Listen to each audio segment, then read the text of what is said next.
welcome everyone to Sunday Sentiments. Of course, this is a hate crime.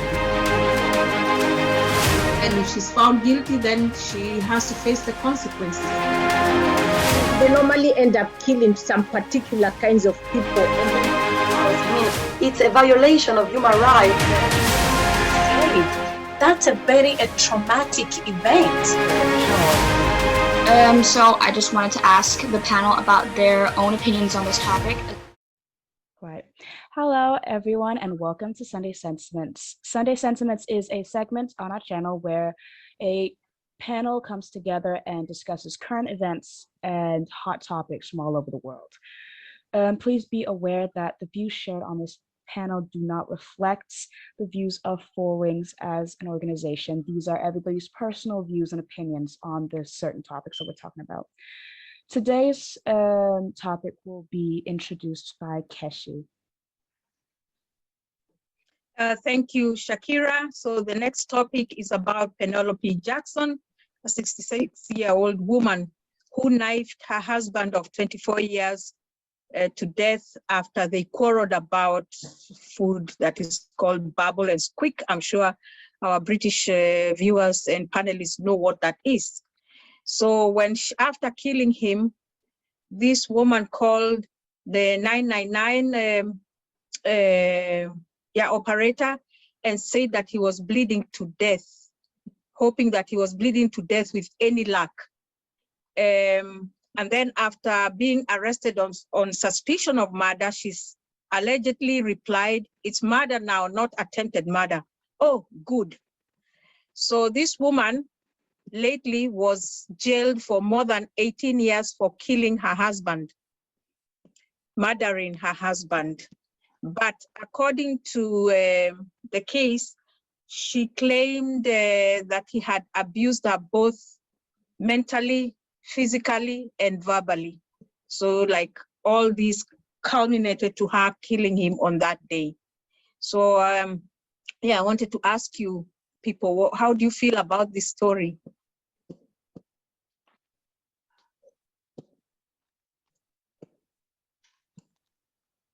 Anyone? I can see, is it Shakira? Yes.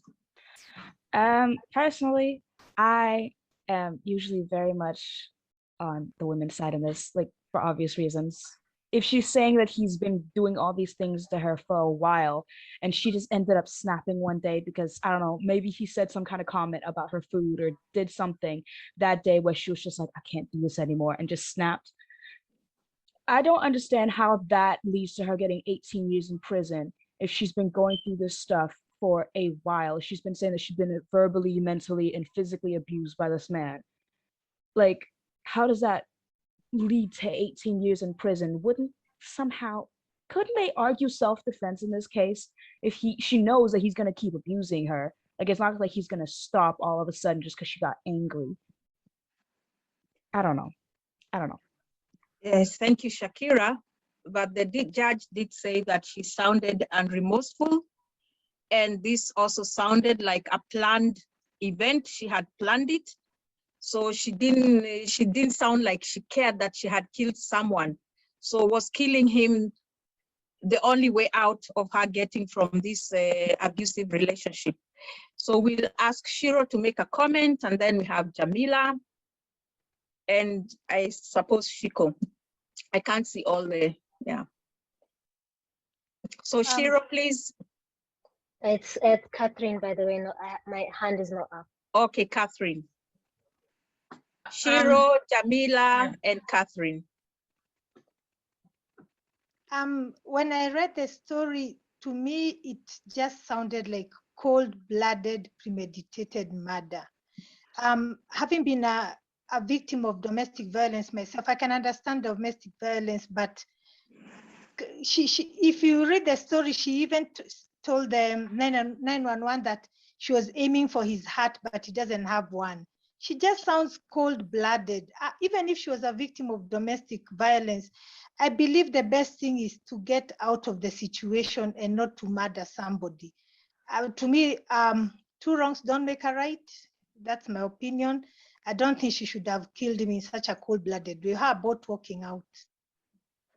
Thank you, And then Shiro. his daughter, sorry, just one more thing. His daughter, estranged daughter, said that she was the abuser. I cannot say anything about that, but her daughter also didn't seem to be on her side. She felt she had lost both parents now, because by killing her husband, the child loses both, because she's gonna be jailed for life, actually.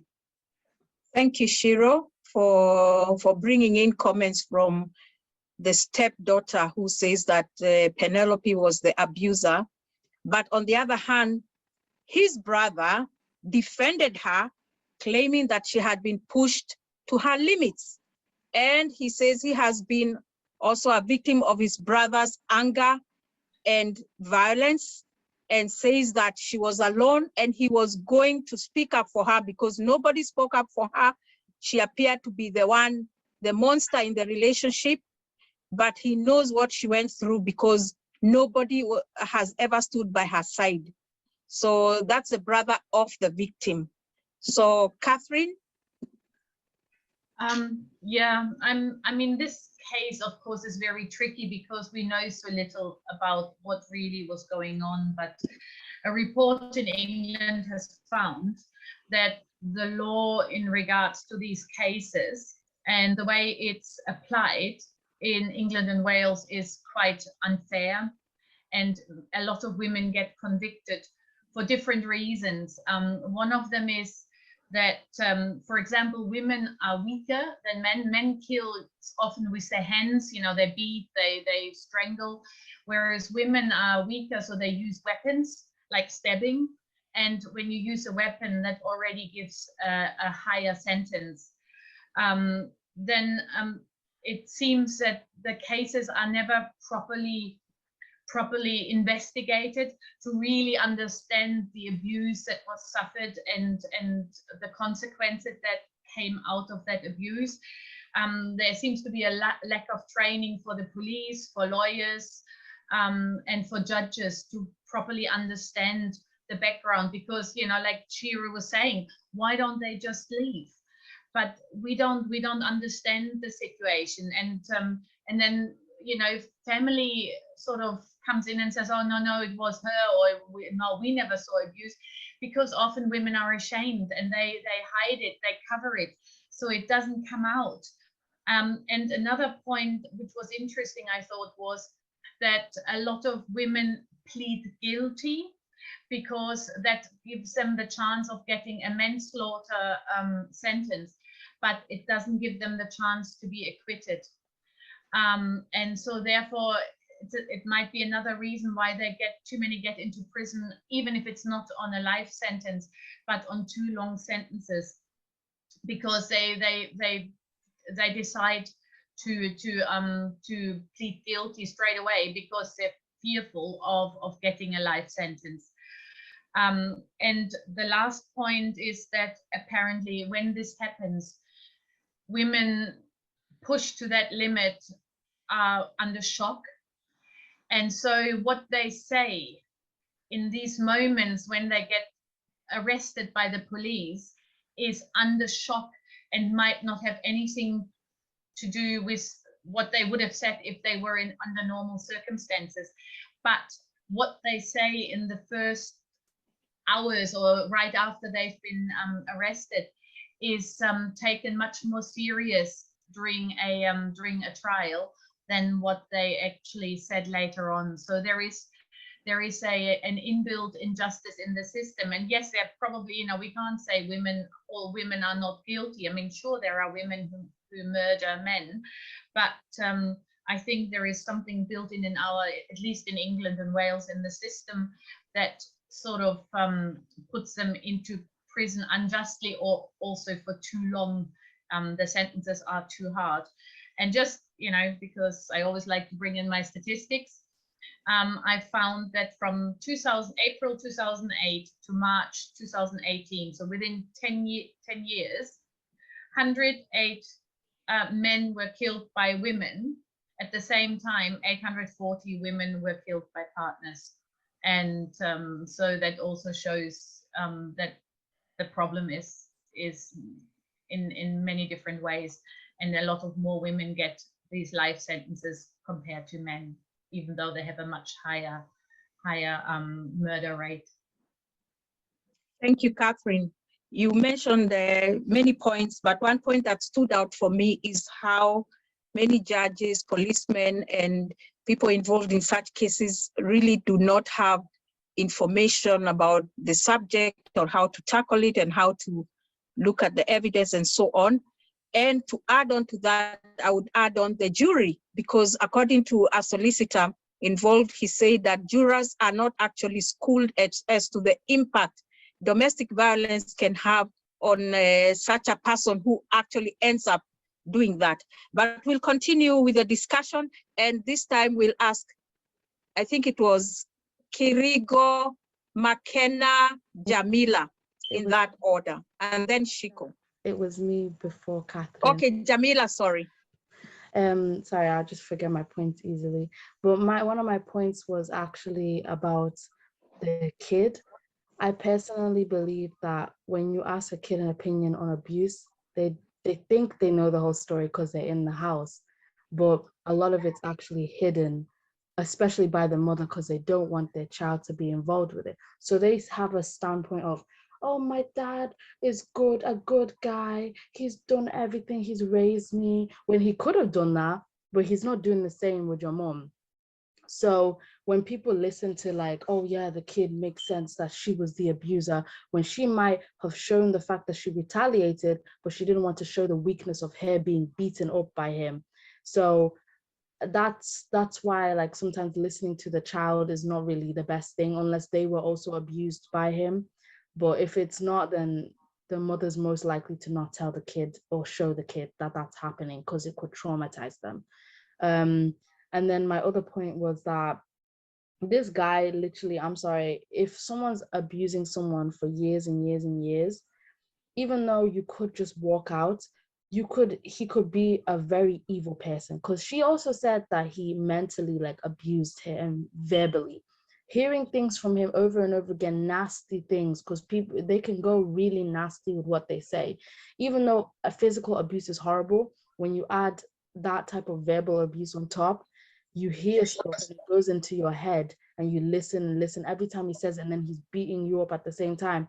I do not fault her for snapping if that's what's happened, because I'm not sure if maybe she brought that like abuse thing after to like, I don't know what, like, but I doubt it would even lessen the sentence because it's never in the favor of the woman. So I understand why she would snap at that point, because it wasn't just physical abuse. He was probably like telling her things that were going into her head and just making her like annoyed or having a certain feeling for like how many years. It makes sense to me. Yes, thank you, Shakira. Then we have McKenna, Shiko, and Kirigo in that order. Can you hear me? Yes, McKenna, we can. Okay, that's good. I just wanted to say, like Mill said, wait, first I just want to clarify, was the kid the mother's kid or the father's kid? I just want to clarify that these are actually not kids. They are not kids. They are, I think they are grown-up children. Okay. Yeah. Okay. Well, like Mill said, like I just wanted to make a similar point to what Mill said, is we don't really know what happens. Like the kid is saying that it was the mom. I mean, not the kid. The child is saying that it was the mom who was actually the evil one, when literally like you don't know what goes on. Like the dad could have been saying passive aggressive things and that the child or just thought it was just some like kind of joke or anything, like especially when it takes a toll. The mother could have felt like she tried to escape, but nothing else was like working. Like she probably reached out to people or tried to get help, but nothing was happening. So she felt like this was her only way out. Like for someone to be pushed to that point, like they had to have tried every single option. Thank you, Shakira. Yeah, actually the daughter, who is being called Mrs. Potterton, so she is an adult woman, and she was the one in the Zoom conference with the parents when this conflict came out, and that's what led to her stabbing him. Though she says it was not the camel that broke, it was not the needle that broke the camel's back. Anyway, the straw. She says that she recalls 3 instances of serious aggression by her father against her mother between 1997 and 1998, including pulling a knife on her and once giving her a bloody nose. And this is their shared child. So yeah, Kerigo and then Shiko. I agree with what everyone is saying, and McKenna and Jamila's point. Everybody said, put in a good word. I'm thinking that we never know what goes on behind closed doors, and this that the daughter was saying that it's the mother's fault, or the mother was the aggressor. We can't really just take her word for it, because we all know that she could also have been daddy's girl. We don't know. And we know that he could also have been in front of the girls he would have been very nice, probably been so affectionate and so kind to her, but being extremely nasty to the mother. We know of situations where that has happened, where the father is busy brainwashing the child, Ella, the child, to believe that the mother is what is wrong in the family. And then in the end, obviously, they start saying that the mother is a problem. So that's also something we have to think about. It could be also somebody who's just been very careful when he's abusing the mother. And women don't just do that kind of thing. Of course, we don't know, as everyone is saying, what goes behind the family, behind closed doors, but we shouldn't be quick to judge her as because she didn't show remorse. It could have been years of abuse. So in the end, you just don't care. I personally don't think it's a good thing she did it, but she could have been completely at the edge. And Catherine also said that at that time, maybe she's in shock. That could very well be that she was in total shock. So whatever she said was just going against herself without realizing. Yeah. Thank you, Kerigo. So we have 2 accounts, one from the husband's daughter, biological daughter, and the other one from their shared child and the brother. So there's a lot of information that points to the man being an aggressor and also accusations of the woman being an aggressor. So we'll now talk to Shiko. Yeah, I have some points to make. So one of them is, yeah, I mean, people are always asking, why didn't she just leave? Why didn't she just leave? I know that's a question that people ask a lot of domestic abuse victims. It's a very complex issue, you know. I don't think we can just ask, why didn't she just leave? Some people are able to leave, others are not able to leave. And according to research done on domestic abuse, gendered abuse or against women, they say many times it's kill or be killed. So the woman will end up dying, or she will end up murdering the person to just end it. You reach a point where you completely snap. And I can see somebody snapping after years and years of abuse, just snapping, and even saying those kind of things like from the relief, like, I hope he's dead. And imagine the first respondent, what they think when they hear you saying things like that. You sound like a remorseless, cold-hearted person, but it could just be a person has reached their edge, and it's either they get killed or they kill that person just to have some peace. I also wanted to talk about the high numbers of people who've been in the army or are currently in the army related to domestic abuse. It's a thing that is never spoken about, but there are high instances of domestic abuse in the army. It's all kept quiet because they have their own military police or their own police who monitor those things, but women who've come out and spoken publicly about it say that it's very, very hard to get support in those instances, even though on paper it says if you're being abused, you can do this and that. But just the whole setup and how you end up being ostracized if you speak up really makes it hard for women, wives of people who are in the army, to speak out. So if I'm not wrong, this guy is ex-army or he worked as in the army. Am I correct? Yes. Yeah, so it could be that all those years she'd been through those kind of abusive scenarios and she could not speak up. And another thing, and I just have like one or two because I have memory issues. Another thing is, how about PTSD? Yeah, these same people who are in the army, when they abuse their wives, there's all that rationalization that, oh, it's PTSD, or we need to consider he's sick, he needs to be taken to the doctor. Yeah, so yeah, we understand that. But how about the PTSD on women who've suffered abuse for years and years and years and then snapping and killing the abuser? Why wasn't this considered in this case? That this could just be the post-traumatic state of her talking, showing relief and saying, I hope he's dead. There were 8 women on that jury, and still she was convicted. It's just sad. Catherine, you said some points I wanted to say. When you kill by hands, you get less of a sentence than if you kill with a weapon. And of course, women, research again has shown that when women are defending themselves, they'll use a weapon.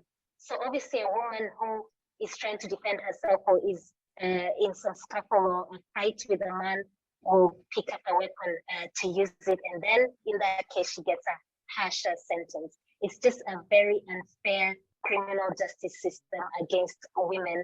My last point is, why is the criminal justice system so harsh on women?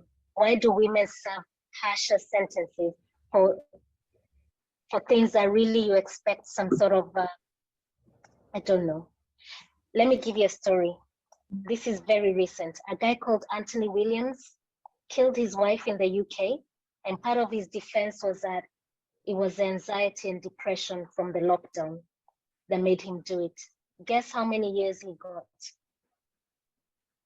He got 5 years for killing his wife and blaming it on the pandemic and depression.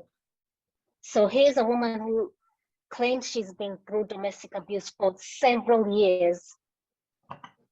She kills her husband, and because she used a weapon, number one, and two, she speaks as if she's remorseless, she gets 18 years. So for me, it just comes across as, if you play the system, if you play the game well, you act right, you act remorseful, and do all the right things, and you get less of a sentence than if you're not in control of your emotions and you, yeah. Anyway, that's it for now. Yeah, thank you, Shiko. You did make a lot of interesting points. One point I would like to point out is when you spoke about ex-military or military people who end up perpetrating abuse in families. And it's not that we are saying all military men are like that, but there seems to be a pattern where there's some sort of abuse, maybe which comes from the aggression that they have when they're in the war. But this specific man was described by his brother as an arrogant bully who also tried to strangle his mother at one point and had conflict with his own brother. So when I think all this information, because he says nobody actually, this information was not put out during the court case. It was just the daughter of the killed man was brought there to show how her father was a good man and this was an abusive woman. But on the other hand, all this information about the woman being abused was kind of dismissed as not true. So even her lawyer was asking, there's so much evidence, why should it be dismissed? And then she's just judged as a callous, unrepentant woman who has killed her husband. So that's something that the court system now has to look at, and they're appealing. So we hope all these factors will be considered. So we had, I think Shiro and Catherine want to say something. Yeah, Keshi, I was looking at the article again, and it says that they were arguing. I think this was a very toxic relationship. If you read, they were arguing over the charger, they were arguing over the food, and then she went and took a kitchen knife and asked him to apologize, and he refused to apologize. Then she said, "Then I'm going to kill myself." Then he told her, "Yeah, get along, do it." So that's when she got mad and stabbed him and stabbed him to death. So this was a very toxic relationship, apparently. And in my opinion, I don't think I don't know, he didn't attack her and then she murdered him. He was not, it was not self-defense, let me put it that way. To me, it was not self-defense, but she was abused, yes. But you guys, do you really think it was okay for her to kill him? He was not attacking her. Nobody's saying it's okay, Shiro, but she could have snapped. That's what we're saying. She could have snapped. She could have snapped. I don't refuse, but kill him. Yeah, so I don't know. In that case, Shiro, she was not under threat. Her life was not under threat. But they do say some people have like, what do you say? They temporarily lose their sanity and act. So it could have been that kind of action. I agree, Keshi, and I'm totally sympathetic to anyone who's abused. But it's just the fact that she killed him and he was not attacking her or anything. She actually came with a knife and killed him.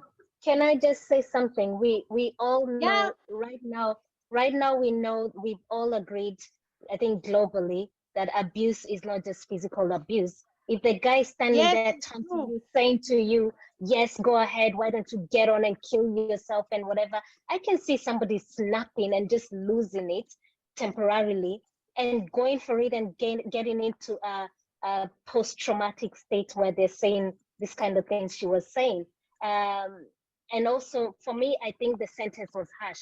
Nobody's saying she should get away with it, like walk away scot-free, but she shouldn't have gone in for 18 years. And part of that 18 years is this law that if you kill someone with a weapon, you get a harsher sentence. So it's already against women, that kind of law, because women don't have the physical, they will grab a weapon to fight with a man. And that's the injustice of this sentence. We don't want her to walk away scot-free. She's killed someone, but the sentencing is too harsh. Chico, I agree. They said 18 years. Actually, it was life, but she has to serve 18 years. Do they say minimum or whatever? Yeah, not less than 18 years. Yeah, not less. I agree with that. But I think a lot needs to be done to help women to know that if in an abusive marriage or toxic relationship, to find a way out, to talk to someone, to seek a way. Because killing someone, even for her, it's gonna disturb her for the rest of her life. I'm sure of that. So women need to be helped to find ways or places they can go or talk to someone, shelter, something. I think I'm too passionate about this anyway. Well, I'm also very passionate about it, and I don't think you can expect somebody who's in a state where they've lost it, snapped, to be thinking rationally like, oh, I'll just go and speak to someone. She just lost it. She snapped. Chico, this was years of abuse. It wasn't one day. I'm saying women should be helped and made aware that they should do something, not to let it get to that point where they kill somebody. That's what I'm saying. So what I want very complex subject. I don't think very complex. Yeah, I don't think we here sort of, we can solve this. Is it right? Is it wrong? I think what we all sort of agree on is that the system is biased against women. There is not enough support still that women actually find a way out of these relationships, because it's just too often that women stay on and on and on for whatever reason, if it's shame or financially or whatever. I think we agree there's just not enough support. And we also agree that the system is biased, the judicial system is biased against women. And my last point before, sorry, I think I jumped before Beryl, but my last point was really, like, because Chico said, why are they so much harsher on women, apart from that they're using, why is it against women? And I think the answer is quite easy. It's still that old-fashioned stereotype thinking about women. Women are the carers, they're gentle, they're forgiving, they can't be murderers, they're nurses, they're teachers, they're mothers, they're sisters, it's that idea of the woman. And when a woman then acts completely differently, people get shocked, and she gets still sentenced harsher, or even judged by people harsher than a man, because men are aggressive, we accept that, men lose control, men. But when women do the same thing, we just can't believe, and that's why I think they get sort of, there is a bias against them that makes sentences harsher, or we judge them harsher. Thank you, Catherine. And now we'll move on to Beryl. Thank you. I just wanted to agree with Catherine that women empowerment that's the why it's important, like to know how to get out of the way of this abusive relation or whatever it is. But most of the time, or they are scared because of economically, psychological pressure, or even that maybe the men are using more this kind of guns and weapons, that they are scared of death by the men, so they cannot run out of this abusive situation. That's another thing that I was thinking like since long ago, because also in Turkey this kind of murders is so often towards women. But it happened one case that one woman killed his husband with a gun of the man, that the husband was trying to sell him to other men, and she killed him and with the gun of him, and she got 15 years. I don't know, that's so unfair, because otherwise she would be died and used by other men. So it's really crazy. This is the very recent news, and after reading this, I was just connected in my head these two cases that is very similar, and even more abuse there is in this one in Turkey, and still is 15 years. I don't know why it's like this, but what I think is like Catherine, that since we read more news about the men killing women most of the time, it's more like even the people unconsciously, I don't know, is getting used that it has to be like this. But when women does this as a self-defense, it's like, wow, why she did, why she shouldn't. I mean, otherwise she would die. In this case of Turkey, it's totally self-defense. Okay, maybe she has to get some punishment, but I don't know, 15 years seems really unfair in this case of self-control. Thank you, Beryl. A good point you all have pointed out about the inequality, or rather women being punished harsher, getting harsher punishments. So the Guardian actually had an article, a blog by somebody who looked into data, in US data, to show whether are women punished more harshly for killing an intimate partner. And this woman, she has statistics from ACLU, and she says that there is a gender gap, a wide gender gap in sentencing. The average prison sentence for men who kill their female partners is 2 to 6 years. By contrast, women who kill their partners are sentenced on an average to 15 years. So we should be asking ourselves, why is there that difference? Why?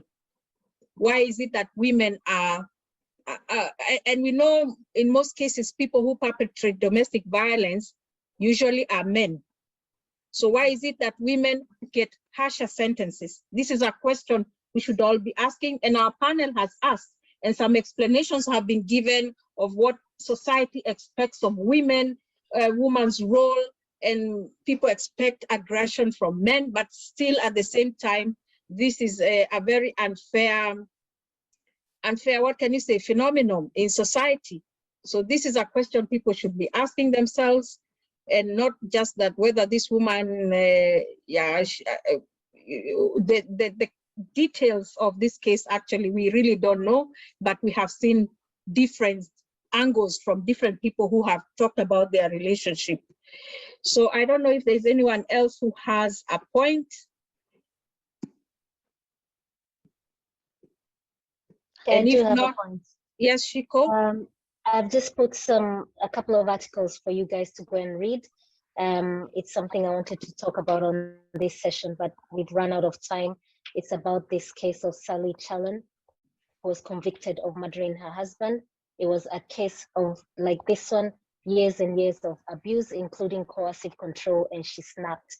She appealed the case, and her lawyer really explained the whole dynamics of a relationship with coercive control and how this could lead to someone snapping. I think it's important to read this to just see how somebody can be pushed to the edge.